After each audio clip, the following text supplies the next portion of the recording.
assento, por gentileza. Gostei do amém. Que bênção, glória a Deus. Abra a sua Bíblia no livro dos Atos dos Apóstolos, capítulo de número 9. Livro dos Atos dos Apóstolos, capítulo de número 9.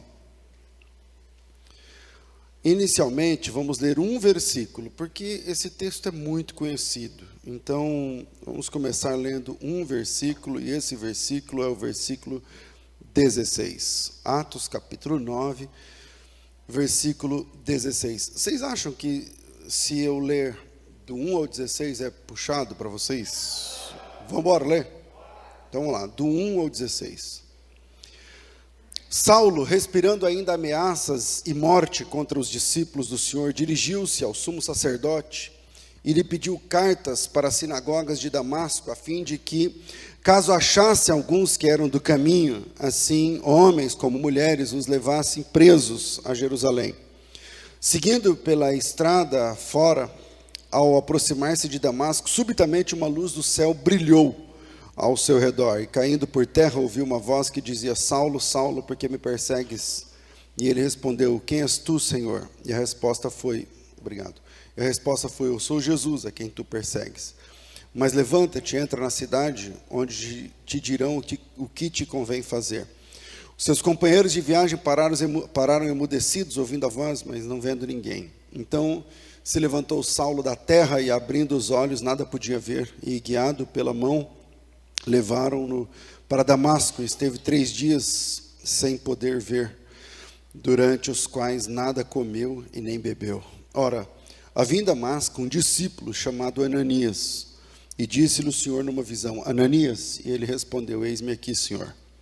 Então o Senhor lhe ordenou: levanta-te, vai à rua chamada direita, na casa de Judas, e procura por Saulo, apelidado de Tarso, porque ele está orando. E viu entrar um homem chamado Ananias e impor-lhe as mãos para que recuperasse a vista. Ananias, porém, respondeu: Senhor, de muitos temos ouvido a respeito desse homem, quantos males tem feito aos teus santos em Jerusalém, e aqui trouxe a autorização dos principais sacerdotes para prender a todos que invocam o teu nome. Mas o Senhor lhe disse: vai, porque este é para mim um instrumento escolhido, para levar o meu nome perante os gentios, os reis, bem como os filhos de Israel. Pois eu lhe mostrarei o quanto lhe importa sofrer pelo meu nome. Repito 16. Porque eu lhe mostrarei o quanto lhe importa sofrer pelo meu nome. Então Ananias foi, entrando na casa, impôs as mãos e disse: irmão Saulo, o Senhor Jesus, que te apareceu pelo caminho por onde vinhas, me enviou para que recuperes a vista e sejas cheio do Espírito Santo. Imediatamente lhe caíram dos olhos como que umas escamas e tornou a ver. A seguir levantou-se e foi batizado, e depois de ter se alimentado, sentiu-se fortalecido e permaneceu em Damasco alguns dias com os discípulos. Amém. A gente ia ler só o 16, depois eu falei que ia ler do 1 ao 16, mas era tudo mentira. A gente leu, sei lá até onde a gente leu, até o, sei lá, 19. Hoje eu quero falar sobre um assunto muito importante para a tua vida espiritual e para a minha vida espiritual. Então redobra a sua atenção. Redobra a sua atenção.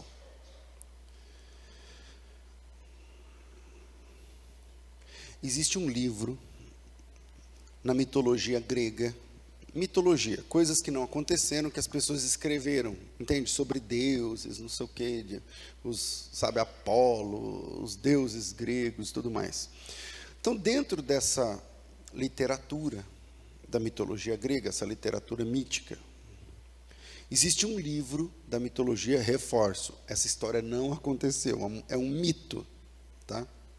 Uma história da mitologia grega, muito interessante, especialmente quando colocada em contraste com o texto bíblico. Quando eu comecei a estudar teologia, eu vi um professor meu, mentor, me falou sobre isso, e eu fiquei boquiaberto, demorei algumas semanas para cair a ficha.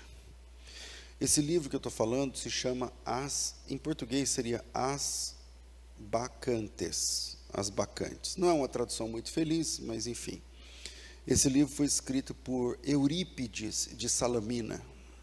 É um mito escrito por Eurípides, 400 anos antes de Cristo.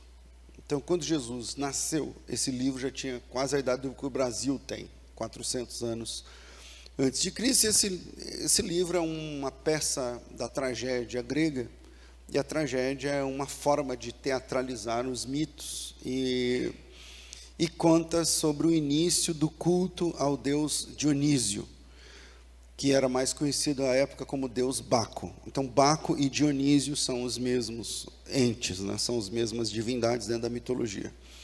E esse livro, escrito por Eurípides há 400 anos antes de Cristo, 400 e poucos, quase 450 anos antes de Cristo, conta a história do rei de Tebas. Tebas é uma cidade importante na história antiga, e o nome desse rei era Penteu. Essa história existiu ou não?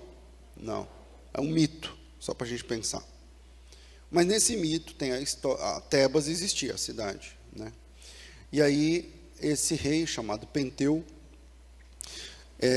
percebeu que o culto ao deus Dionísio, que também é o Baco. Quem é o rei, o deus Dionísio na mitologia? É o deus do vinho, da bebida, da bebedice. E o culto ao Baco era o bacanismo. Daí vinha o bacanal, daí vinha as orgias, tudo mais por conta da bebida. E o rei, nessa mitologia, Penteu, ele se opunha a esses ritos. Ele falava, não, isso aí não tem nada a ver, no meu reino, em Tebas, isso não vai entrar. E como Tebas era uma cidade muito importante, ele se opunha a essa questão do culto ao Baco. E nessa história mítica, conta que o Penteu passa a perseguir as bacantes, as seguidoras do Baco, as sacerdotisas, né? E ele passa a perseguir os seguidores do bacanismo, do deus Dionísio, do vinho e tal, e ele começa a investir pesado nisso. Ele começa a fazer incursões, e ele começa a perseguir e matar essas pessoas. E um dia ele estava com uma comitiva de soldados perseguindo os seguidores desse deus, dessa divindade pagã. E ele estava indo para uma cidade que eu não lembro agora o nome, para prender mais bacantes, mais seguidores e seguidores do Baco. E ele teve uma experiência sobrenatural no livro. Era perto de meio-dia e o próprio Baco apareceu para ele. Isso na mitologia. Estava andando a cavalo com sua comitiva, com alguns soldados. Parece, eu não sei aqui o número de soldados, mas uma comitiva não muito grande de soldados, e apareceu um clarão, e ele caiu do cavalo. E o próprio Baco apareceu para ele, dizendo a seguinte frase, registrada 400 anos antes de Cristo. Penteu, Penteu, por que me persegues? Duro é para ti recalcitrar contra os aguilhões. Isso está registrado num livro, 400 anos antes de Cristo, portanto, antes da história de Paulo.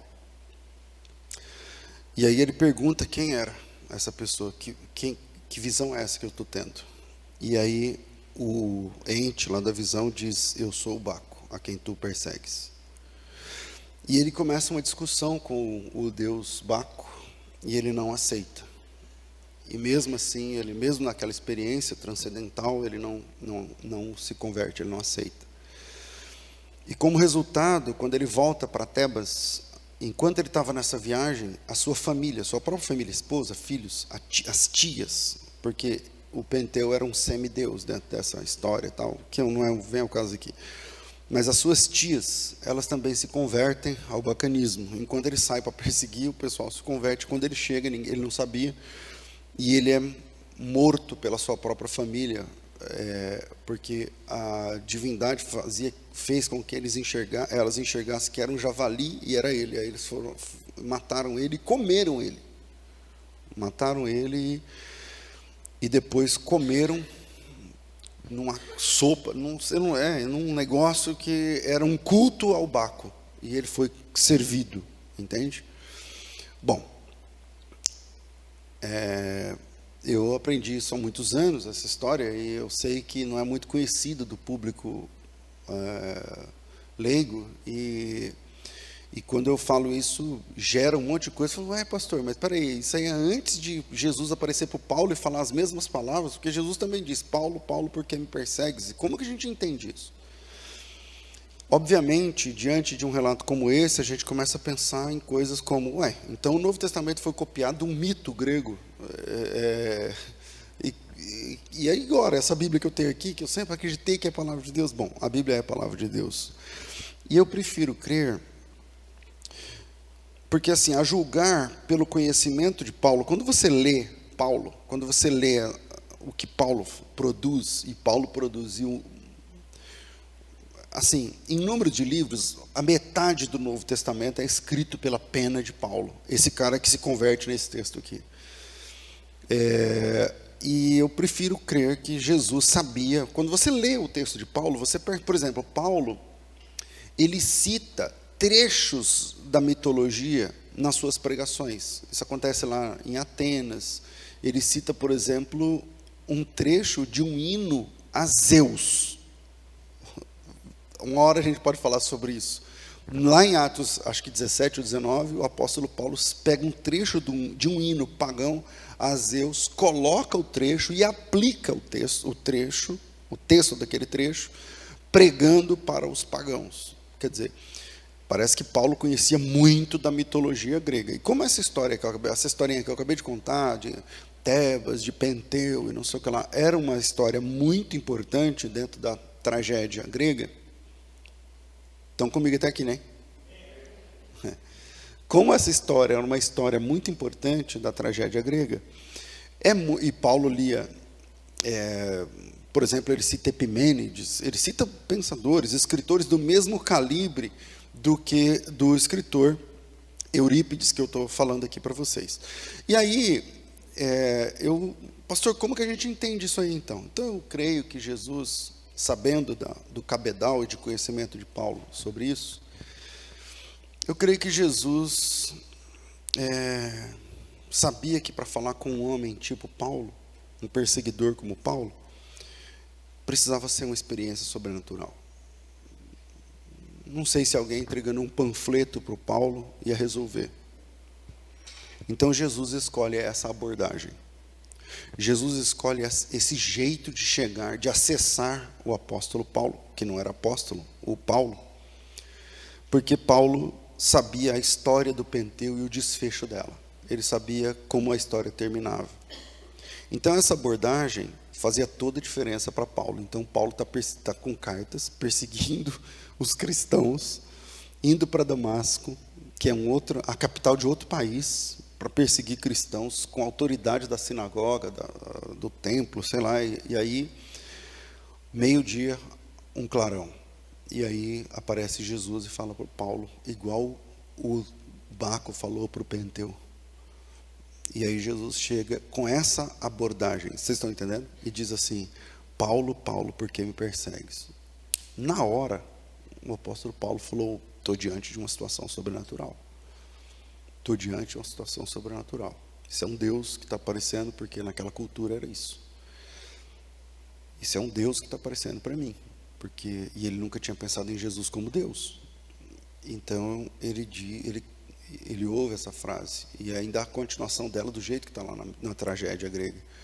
Duro é para ti recalcitrar contra aguilhões, dá murro em ponta de lança. E ele diz, mas quem é que está falando, que está aparecendo para mim? E ele diz, eu sou o Jesus que você está perseguindo. Então entra na cidade e eu vou te falar o que você tem que fazer. Em outras palavras, ele está dizendo, você viu o que aconteceu na história, na tragédia, que é um mito? Você viu o que aconteceu naquele mito? Pois é, agora está acontecendo com você de verdade. E agora a escolha é sua. E diferente do mítico Penteu, que esse personagem não existiu, Paulo se rendeu. Paulo se entregou, entrou na cidade onde foi batizado, 3 dias depois daquela experiência. Paulo foi batizado. E na sequência do batismo, Paulo começa a pregar inicialmente para judeus, aqueles mesmos que ele perseguia, os cristãos, ele começa agora a pregar para essas pessoas, dizendo que Jesus Cristo, inicialmente ele começou a dizer que Jesus era Filho de Deus, que é a sequência do texto. A gente parou de ler no verso 19, mas olha o 20. E logo já pregava nas sinagogas a Jesus, afirmando que ele era Filho de Deus. Então, primeiro ele dizia que Jesus era Filho de Deus. E lá na sequência, eu não vou saber exatamente, versículo, 22. Saulo, porém, mais e mais se fortalecia, confundindo os judeus que moravam em Damasco, demonstrando, em outra tradução, provando que Jesus era o Messias, o Cristo. Então ele começa apresentando Jesus como Filho de Deus, que é, e termina, não é que termina, e continua agora dizendo que Jesus é o Cristo, que é uma questão técnica aí. A palavra Cristo é grega, Christos, é o equivalente hebraico a Mashiach, que significa o ungido. Então ele está dizendo que Jesus é o Messias que os judeus esperavam. Então ele começa falando que Jesus é Filho de Deus, e no próximo nível ele começa a falar que Jesus é então o Cristo. E eu queria deixar os 3 pontos para a gente pensar nessa história, nesse texto, como um chamado para a nossa responsabilidade. Porque Paulo é um cara que se converte, e 3 dias depois da sua conversão ele é batizado, e esse é o batismo, é o hiato entre conversão e o batismo mais longo do Novo Testamento. Todo mundo se convertia e se batizava no mesmo dia, na história bíblica, na igreja bíblica. E Paulo se converte, vamos dizer que ele se converte na segunda e é batizado na quinta. Então, terça, quarta, quinta. E na quinta ele é batizado e começa a pregar na quinta.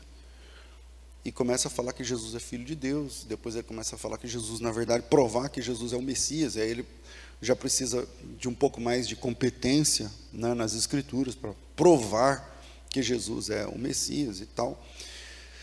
E hoje nós temos uma igreja, 2000 anos depois, nós temos uma igreja onde, para a pessoa se batizar, ela tem que ser muito acariciada, ela tem que ser muito convidada, ela tem que pensar, repensar. Talvez aqui gente que ainda não é batizado, porque não entende que, não sei, ainda não chegou a minha hora, não chegou a minha vez, né, não sei o quê. E como domingo que vem temos batismo, eu nem estava fazendo esse link com o batismo de domingo que vem, mas talvez por isso Deus colocou essa palavra no meu coração e trouxe você aqui para ouvir. E aí as pessoas hoje, o batismo é quase que um favor que as pessoas fazem para a igreja. Quando eu me decidir eu te falo, aí tem que chamar minha avó, meu pai para assistir o batismo, tem que não sei o que, tem que ser um evento, tem que ser fotografado, tem que ser não sei o que, eu tenho que ganhar um certificado, eu tenho que tirar foto, eu tenho que publicar isso, então eu não sei se eu estou pronta, como se o batismo, as pessoas entendem o batismo como sendo uma graduação da fé, e não é a iniciação da fé. E aí você passa a ser crente a partir do batismo, você passa a ser cristão a partir do batismo. E antes do batismo? Antes do batismo você é um ouvinte do Evangelho, você está ouvindo a palavra de Deus, mas você não tem compromisso nenhum, nem com Deus, nem com nada da fé. Então o rito de iniciação do cristianismo se chama batismo.